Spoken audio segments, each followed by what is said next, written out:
paz do Senhor, meus irmãos, estamos chegando na lição número 5, a natureza terrena, o fruto do Espírito Santo e os relacionamentos interpessoais. Nessa lição número 5, nós temos como texto áureo Tiago 4 e 1. Seria muito importante que todos decorassem. De onde procedem guerras e contendas que há entre vós? De onde, senão dos prazeres que militam na vossa carne? A palavra de Deus aqui está nos mostrando, então, que a origem de todos os problemas de relacionamento entre as pessoas está na carne, está na natureza terrena. É aí que mora o problema. Por isso, que para que haja bons relacionamentos interpessoais, conforme os parâmetros divinos, temos que nascer de novo, receber a nova natureza, mortificar a carne e sermos cheios do Espírito Santo. E aqui, então, nós procuramos demonstrar especificamente algumas obras da carne que, de uma forma mais intensa, prejudicam os relacionamentos interpessoais. E, paralelamente, além de mostrarmos as obras da carne, demonstramos também as virtudes do fruto do Espírito Santo, que são antídotos contra essas obras da carne. No entanto, nós começamos essa lição trazendo uma observação muito importante. Alguém pode dizer assim, mas se são necessárias todas essas coisas, novo nascimento, mortificação da carne, abundância do Espírito Santo, para que haja bons relacionamentos, por que então que há pessoas no mundo que não têm nada disso e se relacionam com todo mundo? E há um bom relacionamento. Bem, veja uma coisa. O que existe aí no mundo são duas coisas que a gente tem que tomar bastante atenção. Em primeiro lugar, muitas vezes pessoas têm bons relacionamentos, mas só com pessoas que têm afinidade com elas. No entanto, nós não estamos ensinando, biblicamente, a você ter bom relacionamento só com quem tem afinidade com você. O que a Bíblia ensina é como o cristão pode ter bom relacionamento com qualquer tipo de pessoa, mesmo com aquelas com quem ele não tem afinidade, mesmo com aquelas que ele nem tem comunhão. Então, é isto que nós estamos ensinando, é isto que a Bíblia está falando. E, em segundo lugar, nós temos que entender que, no mundo, a maior parte dos relacionamentos são superficiais, são formais. As pessoas, elas usam a formalidade para manter um afastamento entre elas. Então, por isso que muitas vezes as pessoas não se chocam. Não existe o problema de relacionamento. Por quê? Porque as pessoas procuram manter certa distância. E procuram se aproximar só daquelas com quem elas têm afinidade. Então, por isso que aparentemente as pessoas conseguem ter um bom relacionamento. É porque, em primeiro lugar, elas procuram manter distância e, em segundo lugar, se aproximam somente de quem tem afinidade. Agora, o que acontece na igreja? Na igreja, muitas vezes, pelo fato de serem crentes, pelo fato de ter comunhão, de ter o mesmo propósito, o mesmo sentimento, os mesmos objetivos, as mesmas metas, o que acontece? As pessoas, então, se aproximam umas das outras. E ao se aproximarem umas das outras, aí sim, aí as naturezas terrenas entram em contato, entram em choque, e muitas vezes as pessoas dizem assim, Mas no mundo não era assim.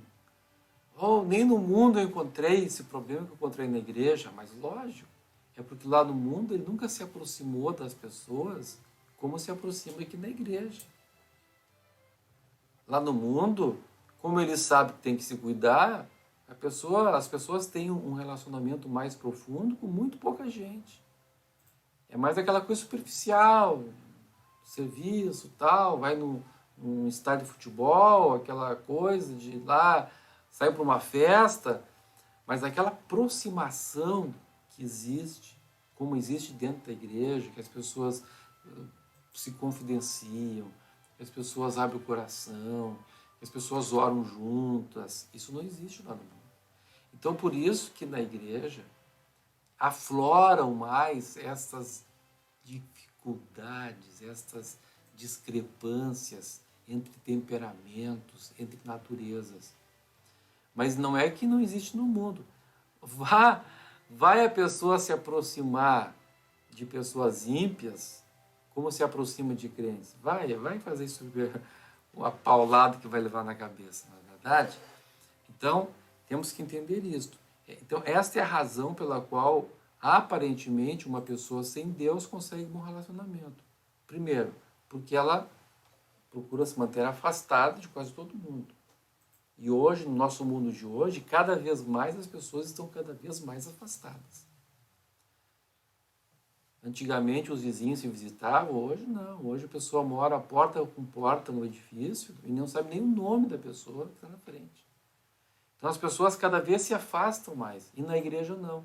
Na igreja as pessoas se aproximam mais. Então,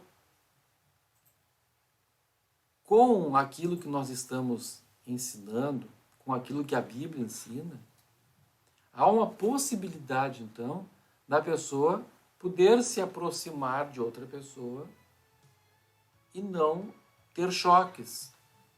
Se ele e se a outra pessoa de quem ele se aproximar forem nascidos de novo, estiverem mortificando a carne, forem cheios do Espírito Santo, cada vez maior haverá a probabilidade de aproximação. Então, nesta lição, nós tratamos o porquê que a carne provoca isso que Tiago escreveu no capítulo 4, verso 1, guerras e contendas. Por que a natureza humana causa esse choque, causa esse distanciamento, causa essa dificuldade nos relacionamentos? E nós colocamos aqui algumas coisas. Primeiro, a mentira, que é uma obra da carne, a maldade, a maledicência, que é fruto da maldade, a ira ou indignação e a raiva.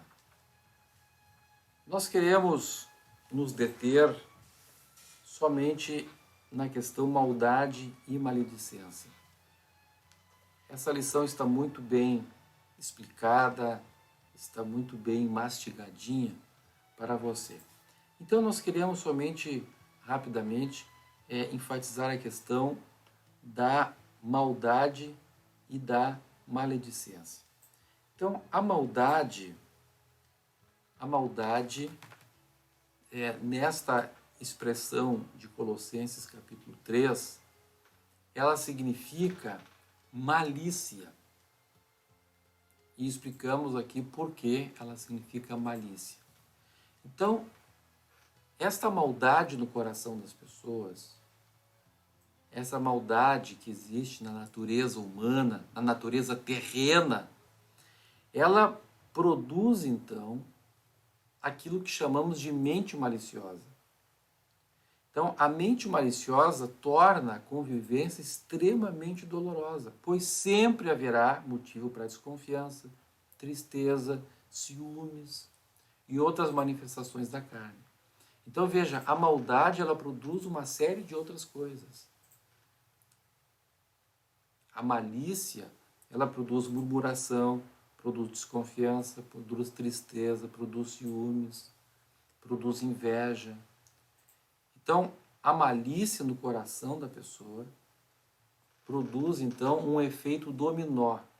Vão acontecendo diversas coisas que são fruto da maldade, da malícia no coração da pessoa.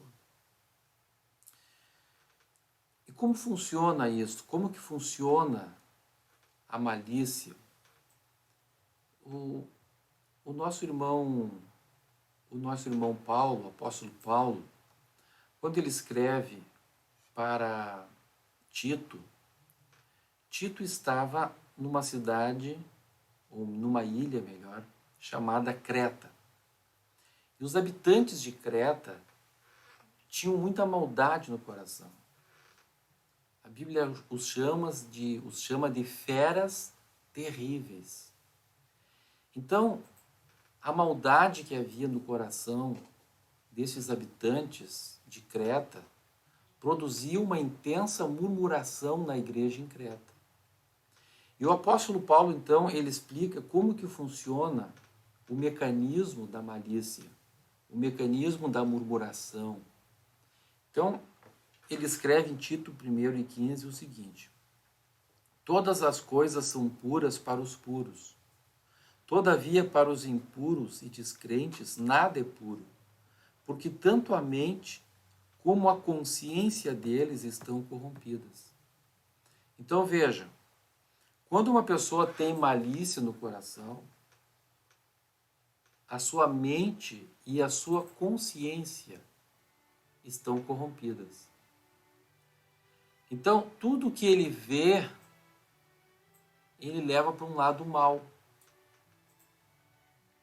E a partir daí, então, ele vai murmurar. Ele vai falar daquilo que ele viu mal. O que ele acha que é mal. A partir dali, então, aquela mulher, aquele homem, vai ter ciúmes. Porque ele viu uma coisa e a corrupção que está na sua mente, que está na sua consciência, interpreta aquilo que ele vê de uma maneira que o leva a ter desconfiança. E a desconfiança vai gerar os ciúmes. Por sua vez, a pessoa, para se proteger da desconfiança, vai o quê? Vai começar também a mentir, vai começar a omitir. Então veja como que as obras da carne estão intimamente relacionadas entre si. E nós enfocamos bastante este aspecto na nossa lição. Então, uma das filhas da maldade, uma das filhas da malícia, é justamente a murmuração, é justamente a maledicência, a fofoca. Porque a pessoa, então, vê alguma coisa, faz uma interpretação de acordo com a sua mente e a sua consciência corrompida e divulga aquela sua interpretação. Isso, então, é maledicência. E isso é pecado. E isso destrói a igreja, isso destrói a família, isso destrói amizades, isso destrói casamento, isso destrói o melhor relacionamento que possa existir. Essas coisas destroem. Agora, a partir do momento que a pessoa abre mão da malícia, então, o que existe de correspondente à malícia? Existe a benignidade. A benignidade é justamente o oposto, ou seja, eu olho todas as coisas de uma maneira benigna. Então, se eu tenho malícia no meu coração e passa um irmão e não me cumprimenta, eu vou interpretar aquilo de uma forma maligna. A malícia do meu coração vai interpretar aquilo de uma forma maligna. Então eu vou dizer o seguinte: esse irmão passou por mim e não me cumprimentou porque ele é arrogante, ele é cheio, ele é soberbo, ele, agora que comprou um carro novo, ele se acha o melhor, só porque eu tenho uma bicicleta. A pessoa então vai interpretar aquela atitude do irmão de acordo com a sua malícia, com a malignidade que tem no seu coração. Agora, se a pessoa ela é benigna, o que vai acontecer? Ela vai interpretar aquele ato de uma forma benigna. Então ele vai pensar assim, coitado do irmão, passou por mim, não me cumprimentou, deve estar lutando, deve estar com algum problema, ou não me viu, ou está pensando em outra coisa. Então veja, o mesmo fato gera interpretações totalmente distintas. E o que mudou? Mudou a atitude interior da pessoa que está interpretando aquilo. Então, como que você está sendo? Examine-se a si mesmo. Como que você está sendo? Como que os seus alunos estão sendo? Vamos levar os nossos alunos, vamos levar o nosso coração a examinar a nossa vida, a pensar de que maneira estamos encarando as coisas. E assim como a malícia produz os ciúmes, produz a maledicência, produz a mentira, produz a desconfiança, a benignidade produz a bondade. Então, quando somos benignos, vamos praticar bondade. Quando somos benignos, nós vamos então praticar coisas que são boas. Vamos praticar a bondade. Agora, alguém pode perguntar assim, mas, pastor Humberto, se eu for analisar as coisas sempre um lado bom, eu não vou ser ingênuo, eu não vou estar sendo bobo, as pessoas não vão me passar para trás. Não, veja bem, uma coisa é benignidade, outra coisa é ser imprudente. Eu não estou dizendo que você deve achar que todo mundo é bom, é maravilhoso e ir atrás de qualquer conversa. Não. O que a Bíblia está mostrando é o seguinte, você tem que sempre olhar as pessoas de uma forma benigna. Agora, quando alguém vier fazer uma proposta para você, quando vier alguém, por exemplo, irmão, eu gostaria de ir na sua casa, eu posso passar uns dias na sua casa? Tudo bem, você vai olhar benignamente a pessoa, mas isso não significa que você vai agir imprudentemente. Porque mesmo uma pessoa sendo boa, mesmo você achando que uma pessoa não tem maldade, mas isso não significa que você vai levá-la para casa, não significa que você vai fazer negócio com ela. Você tem que ter sempre a direção do Espírito Santo. Então veja, benignidade não significa imprudência. Benignidade não significa a pessoa começar a agir sem buscar uma direção do Espírito Santo. Não. Eu vou buscar a direção do Espírito Santo. E é exatamente por isso que Deus nos dá o dom de discernir o Espírito. O Espírito Santo, ele põe à disposição do cristão o discernimento de espíritos. Por que é que o Espírito Santo põe à disposição do crente o discernimento de espíritos? Justamente por isso. Porque como Deus quer que nós sejamos benignos, ele nos dá então uma proteção para não sermos prejudicados com a benignidade. Ou seja, ao eu ser cheio do Espírito Santo, eu vou ser benigno. E esse mesmo Espírito Santo que me traz benignidade, ele vai acender um sinal de vermelho para mim quando a pessoa que estiver vindo não merecer a minha bondade. Eu vou ser benigno para com ela. Mas Deus, o mesmo Deus que me faz benigno, o mesmo Espírito Santo que me faz benigno, ele vai me mostrar quem não merece a minha confiança. Por isso que nós estamos enfatizando desde a primeira lição que este ensinamento sobre relacionamento, segundo os padrões bíblicos, só funciona para quem tem o Espírito Santo. Só funciona para quem nasce de novo, para quem mortifica a sua natureza, para quem busca ser cheio do Espírito Santo. Se você quiser ser benigno pela força da carne, se você quiser ser benigno sem buscar o Espírito Santo, você vai ser enganado, você vai ser ludibriado. Agora, se você for benigno segundo Deus, o mesmo Deus, repito, o mesmo Espírito Santo, que produz no crente essa virtude chamada benignidade, ele vai produzir na tua vida o discernimento de espírito. Então, vamos pegar o exemplo de uma mulher ou de um homem que sejam casados. Então, esse crente que vai buscar a presença do Espírito Santo, ele não precisa ser desconfiado com a sua esposa e com o seu marido. Se ele for cheio do Espírito Santo, se ele buscar a presença de Deus, ele vai ter benignidade. Ele não vai estar desconfiando da esposa, desconfiando do marido, não vai ser ciumento. Que coisa triste, que coisa terrível é um casamento onde existe o ciúme, onde a natureza terrena, a carne que produz o ciúme, opera a divisão, a destruição do bom relacionamento daquele casal. Mas se, por outro lado, dentro desse casamento houver a benignidade, então esta irmã ou esse irmão vão estar completamente tranquilos em relação ao seu esposo ou à sua esposa.